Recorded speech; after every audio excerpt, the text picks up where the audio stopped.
అందరికి నీవు ఎలా ఉండాలి? ఒక మాదిరిగా ఉండాలి. దేవునికి స్తోత్రం. హల్లెలూయా. 2 చేతులు పైకెత్తి స్తోత్రం చెప్పండి.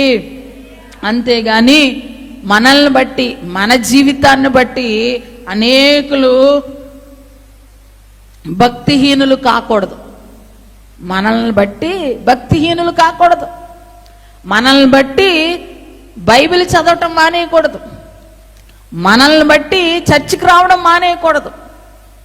మనల్ని బట్టి కొంతమంది దేవుని విమర్శించేవారుగా మారకూడదు. హల్లెలూయా. మనల్ని బట్టి ఎవరైనా భక్తి పరులుగా మారాలి, కానీ మన జీవితాన్ని బట్టి ఎవరు భక్తిహీనులుగా మారకూడదు. హల్లెలూయా, హల్లెలూయా. అలా మారకూడదంటే మనం ఎలా ఉండాలి? ఒక మాదిరికరంగా మనము బ్రతకాలి. ప్రభు ఎలాగైతే మనకి మాదిరి ఉంచి వెళ్ళారో మనం కూడా అన్ని విషయాలలో మాదిరికరమైన జీవితం జీవించాలి. దేవునికి స్తోత్రం. హల్లెలూయా. ఒకానొక ఊర్లో ఒక త్రాగుబోతైనటువంటి తండ్రి ఉన్నాడు. అతనికి ఒక 6 సంవత్సరాల కుమార్తె ఉంది. అది చాలా మంచు పడేటువంటి ప్రాంతం. ఒకరోజు అర్ధరాత్రి చాలా భయంకరమైన మంచు కురిసింది. రోడ్డంతా మంచుతో నిండిపోయింది. అటువంటి సమయంలో ఈ తాగుబోతైన తండ్రికి త్రాగాలనిపించింది. ఆ అర్ధరాత్రి లేచి ఆ మంచులో నడుచుకుంటూ త్రాగడానికి వెళ్ళిపోయాడు. కూతురు సడన్గా లేచి చూసేసరికి తండ్రి పక్కన లేడు. ఎక్కడికి వెళ్ళిపోయాడా అని లేచి చూసి అంతా నెత్తుకుని తలుపు తీసేసరికి ఆ మంచులో తండ్రి యొక్క అడుగులు కనబడుతున్నాయంట.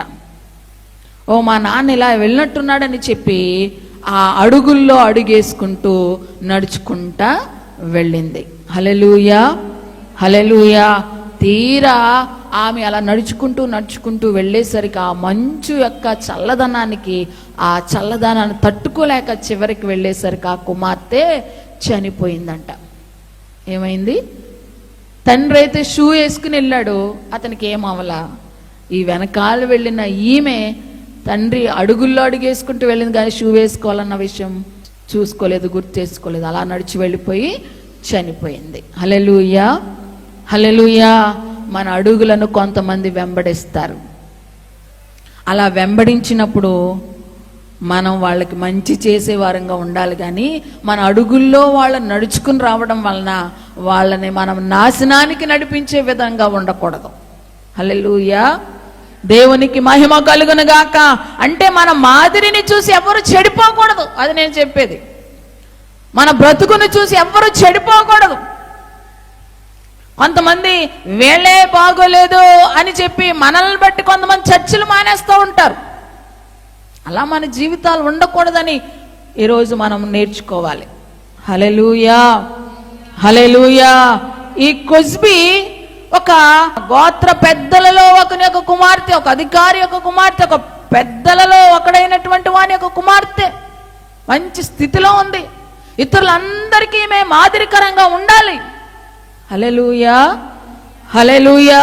కానీ అలా లేకుండా ఈమె తన జీవితాన్ని కొనసాగించినట్లుగా మనము చూస్తా ఉన్నాం. దేవునికి స్తోత్రం. హల్లెలూయా. దేవునికి మహిమ కలుగును గాక. హల్లెలూయా. 3వది మనము చూద్దాం. 3వది కొజ్బీ అంటే అర్థం ఏంటని చెప్పాను? మోసం. ఈ కొజ్బీ అంటే మోసము. 3వది ఈమె గురించి మనం నేర్చుకుంటున్న విషయం ఏంటంటే ఆమె మోసగత్తె. ఆమె ఎవరండి? మోసగత్తె. మొదటిది మిద్యాను స్త్రీ, 2వది గోత్ర పెద్దలలో ఒకని కుమార్తె, 3వది ఈమె మోసగత్తె. హల్లెలూయా. అక్కడ 16 కూడా చదువుదాం. యెహోవా మోషేకి లాగు సెలవిచ్చాను, మిద్యానీయులు తమ తంత్రముల వలన మీకు బాధకులై ఉన్నారు, వారిని బాధ పెట్టి హతము చేయడి. వారు తంత్రములు చేసి పేరు సంతతిలోను తెగులు దినములందు సేయేరు విషయంలోను చంపబడిన తమ సహోదరియు మిద్యానీయుల అధిపతి కుమార్తె అయిన కొజ్బీ సంగతిలోను మిమ్మును మోసపుచ్చిరి. హల్లెలూయా. ఈ మిద్యానీయులు ఏం చేశారు? ఇశ్రాయేలీయులను మోసపుచ్చారు. ఈ కొజ్బీని వాళ్ళ దగ్గరికి పంపించడం వలన కూడా వాళ్ళు ఏం చేశారు? కొజ్బీ విషయంలో కూడా మిమ్మల్ని మోసపుచ్చారు అని ఇక్కడ వాక్యంలో వ్రాయబడి ఉంది. అంటే కొజ్బీని వాళ్ళు ముందుగానే చెప్పి పంపించారనమాట. నువ్వు అక్కడ ఉన్నటువంటి ఆ ఇశ్రాయేలులతో మోసం చేయడానికి నువ్వు వెళుతున్నావు, వాళ్ళని మోసపుచ్చి ప్రేమగా వ్యవహరించినట్లుగా చేసి వాళ్ళని లోపరుచుకుని వాళ్ళ పాపంలో పడేటట్లుగా చెయ్యి, విగ్రహారాధన చేసేటట్లుగా చెయ్యి అని చెప్పి కొజ్బీని పంపించారు. దేవునికి స్తోత్రం. ఎవరు చెప్పండి? అపవాది, సర్వలోకమును మోసపుచ్చేవాడు అపవాది. వాడు వచ్చి కొజ్బీ వలె మనల్ని ఏం చేస్తాడు? మోసగిస్తాడు, మోసపుచ్చుతాడు. మోసపుచ్చడం అంటే ఎలా మోసపుచ్చుతాడంటే, హవ్వ దగ్గరికి వెళ్ళాడు. హవ్వని ఏమన్నాడు? మోసం చేశాడా లేదా హవ్వని? దేవునికి మహిమ కలుగును గాక. దేవుడేమో ఆ చెట్టు ఫలములు తినొద్దని చెప్తే, మీరు తిన్నా చావరు, దేవతల వల్ల అయిపోతారు అని అది ఇది చెప్పి మోసం చేసి మొత్తానికి ఆ పండు తినేటట్టుగా చేశాడు. అవ్వను మోసగిచ్చి సర్వ మానవాళికి ఈ భయంకరమైనటువంటి శ్రమను తీసుకుని వచ్చాడు అపవాది. దేవునికి స్తోత్రం. హల్లెలూయా. అపవాది మనల్ని కూడా మోసపుచ్చడానికి వస్తుంది. మోసపుచ్చుతూ వాడు తిరుగుతున్నాడు సర్వలోకము కూడా. వాడు ఏమని మోసగిస్తాడు? పాపము చాలా ఆకర్షణీయంగా మనకి చూపిస్తాడు, చాలా అందమైనదిగా చూపిస్తాడు. లోకాశలలో, లోక భోగాలలో మనం చిక్కుకునేటట్టుగా వాడు మనల్ని మోసగించి వాడు వశపరుచుకుంటూ ఉంటాడు మనల్ని. కనుక వాడి మోసంలో మనము చిక్కుకొనకుండా ఉండాలి మొట్టమొదటిగా. దేవునికి స్తోత్రం. ఈ కొజ్బీ ఒక మోసగత్తెగా వచ్చి మోసం చేయడానికి వచ్చి అనేక మందిని ఆ ఇశ్రాయేల్ మోసపుచ్చింది. ఆ మోసగించే భాగంలోనే జిమ్రీని కూడా వశపరుచుకుంది. హల్లెలూయా, హల్లెలూయా. ఈ కొజ్బీ వలె అపవాది కూడా మోసపుచ్చడానికి తిరుగుతున్నాడు మనల్ని. ఈ పాపము మనకి ఎంతో సుఖాన్ని ఇచ్చేదిగా చూపించి, ఈ లోకమే మనకి శాశ్వతం అనేటట్టుగా మనల్ని చూపించి మోసగించి దేవునికి మనల్ని దూరస్తులుగా చేసేస్తా ఉన్నాడు. హల్లెలూయా. మనలో అనేకులను, దేవుని ప్రజలలో అనేకులను వాడు మోసగించి పాపములో పడేస్తున్నాడు. వాడి మోసములలో మనము చిక్కుకోకూడదు. హల్లెలూయా. మోసపుచ్చి వాడు మనల్ని ఏం చేస్తున్నాడు? పాపంలో పడేస్తున్నాడు. మనం చేసే తప్పు అనిపించదు కొన్నిసార్లు. హల్లెలూయా. నేనేమంత పెద్ద పాపం చేస్తున్నాను అనిపిస్తుంది. చేసే చిన్నదైనా పెద్దదైనా పాపం పాపమే, తప్పు తప్పే. హల్లెలూయా, హల్లెలూయా. నేనేం చేస్తున్నాను అన్నట్టుగా అనిపిస్తుంది. వాడు చాలా ఈజీగా మనల్ని మోసపుచ్చి పాపంలో పడేస్తూ ఉంటాడు. వాడి మోసంలో మనము చిక్కుకొనకూడదని మరొకసారి పరిశుద్ధాత్మదేవుడు మనకు జ్ఞాపకం చేస్తున్నాడు. ఈగలను చంపాలంటే ఈగలకు ఒక మందు వేస్తారు. ఆ మందు ఎలా ఉంటుందంటే చూడడానికి షుగర్, పంచదార గుళికల వలె ఉంటాయి. చక్కగా పంచదార గుళికలు పైకి తీయగానే ఉంటుంది. ఈగలు ఆటోమేటిక్గా తీయగా ఉందానికి చెప్పి దాని మీద వాలతాయి. తీయగా ఉందని మెల్లిమెల్లిగా కొంచెం కొంచెం తినేసరికి లోపల ఏముంటుందో తెలుసా? విషం ఉంటుంది. తీరా అంతా తినేసరికి విషం లోపలికి వెళ్ళిపోతుంది. ఆ యొక్క ఈగలు చచ్చిపోతాయి. అపవాది కూడా అలాగే చూపిస్తాడు పాపాన్ని. పైకి అలా తీయగా, మృదువుగా, మధురంగా, ఆకర్షణీయంగా కనిపిస్తుంది. దాని వెనకాల వాడి యొక్క మోసం ఉంటుంది. వాడి యొక్క ఆ పాపం వల్ల వచ్చే జీతమైన మరణం ఉంటుంది. అది మనకు కనబడినవాడు. హల్లెలూయా. కనుక వాడి మోసంలో మనం చిక్కుకొనకూడదని వాక్యం మనకి ముందుగా జ్ఞాపకం చేస్తుంది. అపవాది యొక్క మోసములలో, ఆ మోసపూరితమైన కుట్రలలో మనము చిక్కుకొనకూడదు. హల్లెలూయా. రెండవది, మనము మోసం చేసేవారిగా ఉండకూడదు. ముందు అపవాది వేసే మోసంలో మనం చిక్కుకోకూడదు. రెండవది, మనం మోసం చేసేవారిగా ఉండకూడదు. ఇది మోసం చేసే లక్షణం అసలు దేవుని లక్షణమే కాదు. హల్లెలూయా. యాకోబు చూడండి, వాళ్ళ అన్నను మోసం చేశాడు, తండ్రిని మోసం చేశాడు.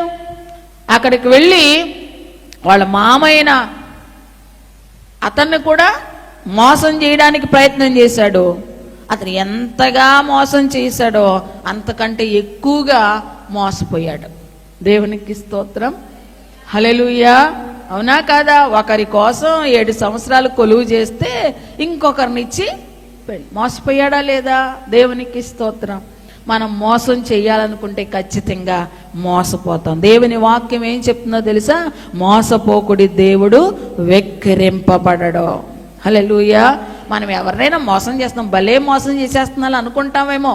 ఒకానొక దినాన్ని అంతకంటే ఎక్కువగా రెట్టింపుగా మనము మోసపోతాం. దేవునికి స్తోత్రం. హల్లెలూయా. కనుక ఎవరిని కూడా మనము మోసం చేయకూడదు. ఇంకొకటి వాక్యం ఏం చెప్తుందంటే అందము మోసకరము, హల్లెలూయా, సౌందర్యము వ్యర్థం. దేవునికి స్తోత్రం. మనల్ని మోసపుచ్చేది ఇంకొకటి ఏంటంటే అందం. హల్లెలూయా. మనకున్న ఈ సౌందర్యాన్ని, అందాన్ని చూసి మనము మురిసిపోయి ఈ అందాన్ని బట్టి చాలా మంది భయంకరమైన పాపములలో చిక్కుకుంటున్నారు. హల్లెలూయా. దేవునికి స్తోత్రం. హల్లెలూయా. నేడు చాలా మంది వ్యభిచార జీవితాలకు అలవాటు పడడానికి గల కారణం ఏంటి? భయంకరమైన పాపాల్లో చిక్కుకోవడానికి గల కారణం ఏంటి అని అంటే ఈ అందాన్ని బట్టి చాలా మంది ట్రాప్ చేయబడి పాపంలోనికి వెళ్ళిపోతున్నారు. హల్లెలూయా. అందుకని వాక్యం చెప్తుంది అందము మోసకరం. దేవునికి స్తోత్రం. సౌందర్యము వ్యర్థం. మనకు అంతరంగికమైనటువంటి అందం, అంతరంగ సౌందర్యము మనకి కావాలి. హల్లెలూయా. ఈ కొజ్బీ ఎవరు? ఒక మోసగత్తిగా ఎంటర్ అయ్యింది అక్కడికి. మోసం చేసింది, జిమ్రీని మోసం చేసి వశపరుచుకుంది, అతనితో పాపం చేసింది. ఈ కొజ్బీ ఎవరికి సాదృశ్యంగా ఉందంటే అపవాదికి సాదృశ్యంగా ఉంది. వాడు కూడా మనల్ని మోసపుచ్చుతూ పాపములో పడేస్తూ ఉంటాడు. కనుక వాడి మోసములో మనం చిక్కుకోకూడదు అని ఒకటి. రెండవది, మనము కూడా కొజ్బీ వలె మోసం చేసేవారుగా ఉండకూడదు. మోసం చేస్తే అంతకంటే ఎక్కువ మనము మోసపోతాం. మూడవది, అందము మోసకరమైనది. అందాన్ని మనం నమ్ముకోకూడదు. ఇది ఎప్పటికైనా మనల్ని మోసం చేస్తుంది. హల్లెలూయా. ఈ అందాన్ని చూసి మనం మురిసిపోకూడదు. బాహ్య సౌందర్యము కంటే అంతరంగ సౌందర్యము మనకి ముఖ్యమైనది. హల్లెలూయా. నాలుగవది, మనం చూస్తే ఈ కొజ్బీ దైవ భయము లేదు ఈమెకి. ఏమి లేదు చెప్పండి? దైవ భయము లేని స్త్రీ. 25వ అధ్యాయం 6వ వచనంలో మనం చూస్తే అక్కడ ఉంటుంది కదా, మోషే కన్నుల ఎదుటను ప్రత్యక్షపు గుడారం యొక్క ద్వారమునొద్ద ఏడ్చుచున్న ఇశ్రాయేలుల సర్వ సమాజం యొక్క కన్నుల ఎదుటను ఇశ్రాయేల్లో ఒకడు తన సహోదరుల యొద్దకు ఒక మిద్యాను స్త్రీని తోడుకుని వచ్చెను. హల్లెలూయా.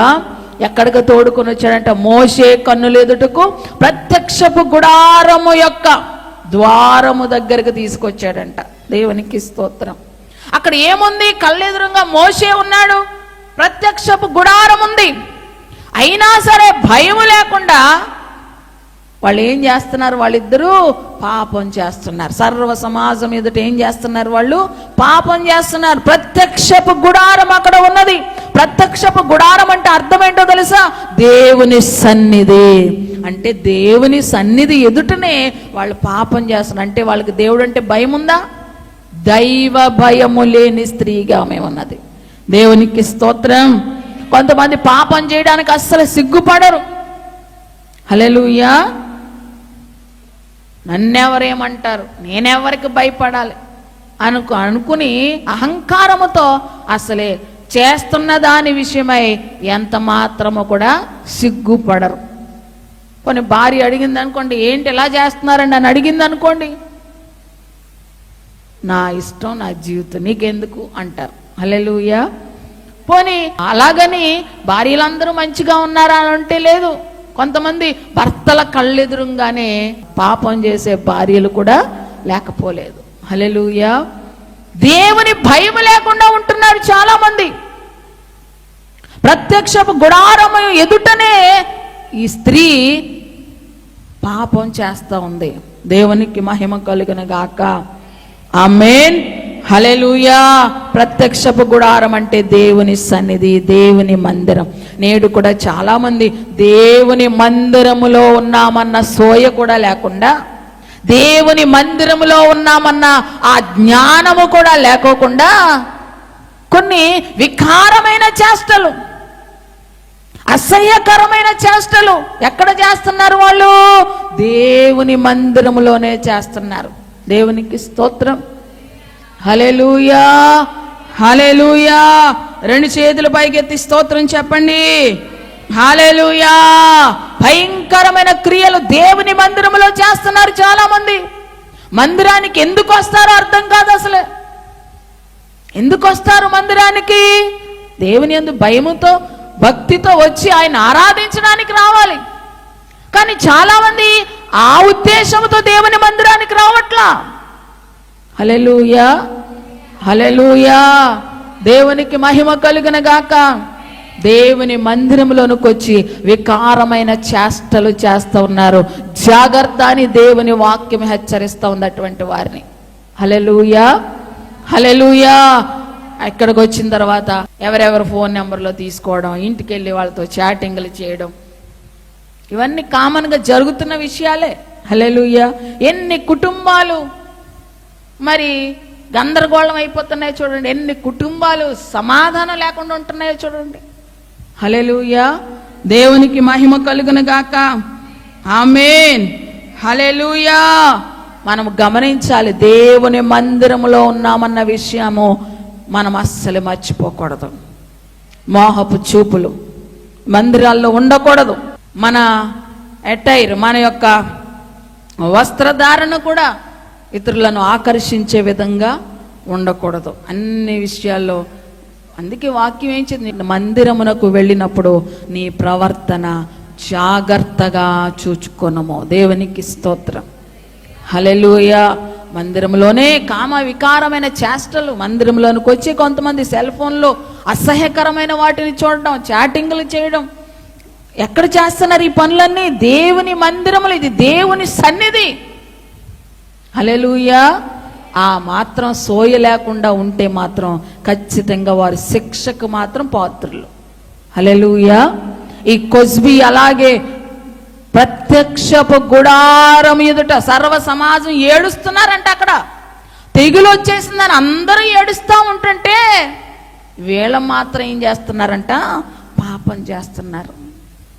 దేవునికి స్తోత్రం. హల్లెలూయా. దేవునికి భయపడాలి. దేవుని సన్నిధికి మనం భయపడాలి. మనం ఏం చేస్తున్నా ఏం అవ్వట్లేదు అని అంటే దేవుడు ఏం చేయలేక కాదు, ఆయన దీర్ఘశాంతుడు గనక అలా ఓర్చుకుంటున్నాడు అంతే. దేవుని మందిరంలో మనం ఏం చేస్తున్నా అన్ని బాగానే ఉంటున్నాయంటే ఏమి చేయలేక కాదు మనల్ని. హల్లెలూయా. మనల్ని ఆయన ఓపిక పడుతున్నాడు, చూస్తాడు. ఇక ఎంతటికీ మనం మారకపోతే ఒక్కటిస్తాడు అంతే. హల్లెలూయా. దేవునికి మహిమ కలుగును గాక. ఆ ఒక్కదానికి మన చతికిలు పడితే ఇంక లేవం. పెద్దేమీ ఇవ్వాల్సిన లేదు, మనకు ఒకటి ఇస్తే చాలు. దేవునికి స్తోత్రం. హల్లెలూయా. ఈ కొజ్బీ చూడండి, ఆ ప్రత్యక్షపు గుడారం ఎదుట అలా చేస్తా ఉన్నప్పుడు ఏం జరిగింది? అది ఫినిహాస్ అనే ఒక యాజకుని కుమారుడు చూసి సహించలేక ఈటె పట్టుకుని వచ్చి పొడిచి చంపేశాడంట. దేవునికి స్తోత్రం. దేవునికి మహిమ కలుగును గాక.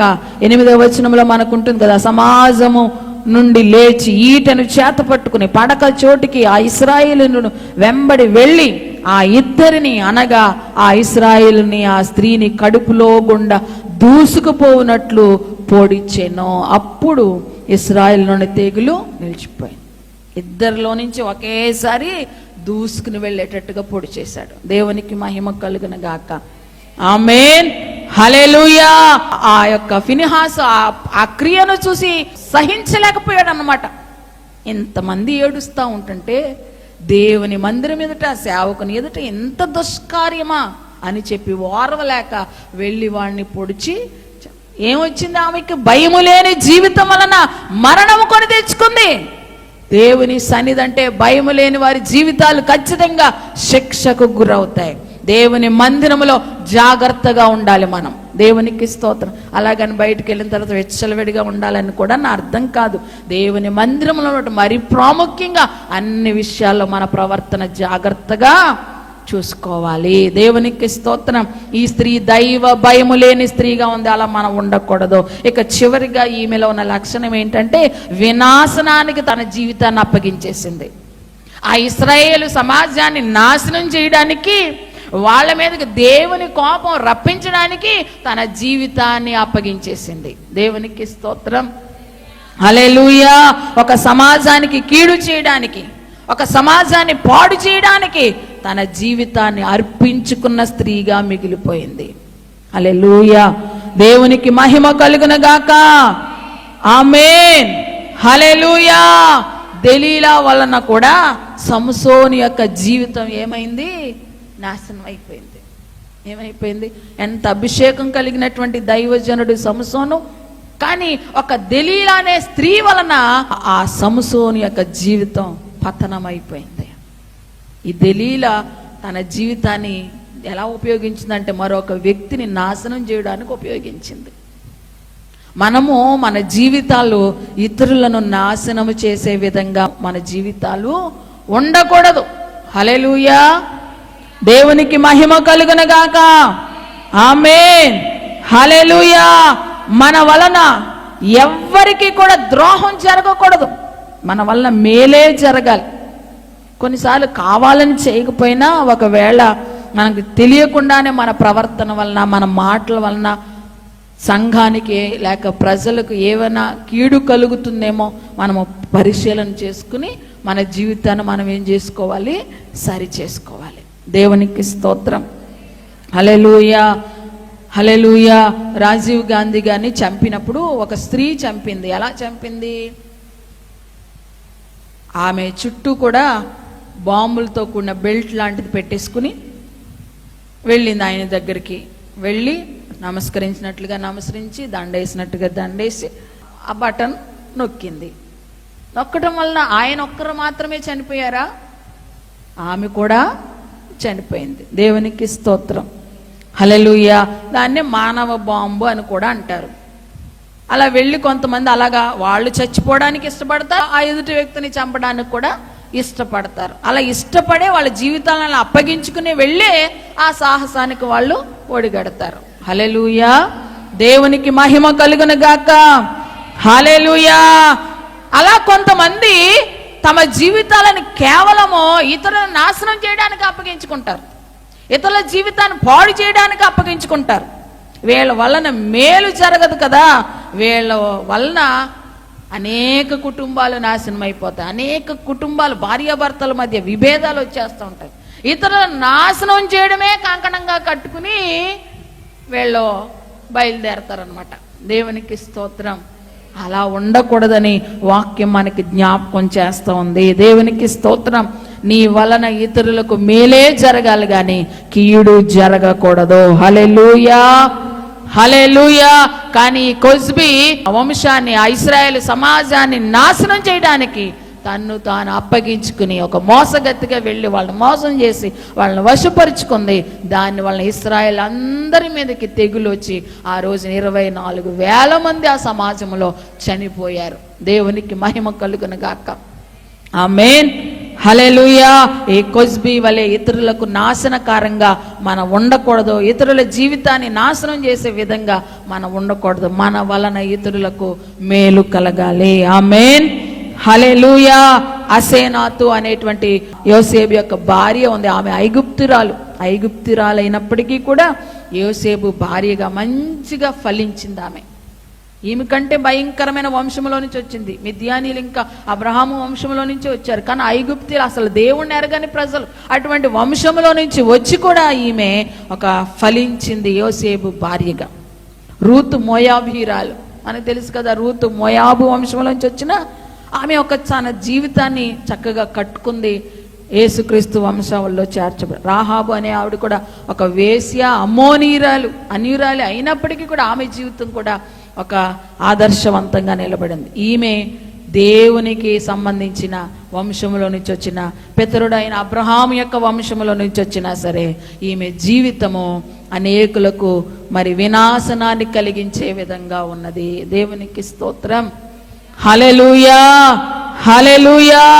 ఈ కొజ్బీ అబ్రహాము పితరుడుగా ఉన్నప్పటికీ కూడా దేవునికి మహిమ తెచ్చే విధంగా బ్రతకలేకపోయింది. అనేక మంది వినాశనానికి కారకురాలైంది. అలా మనం ఉండకూడదు. ఈ కొజ్బీ వలె మనం ఉండకూడదని ఈరోజు మనం నేర్చుకున్నాము.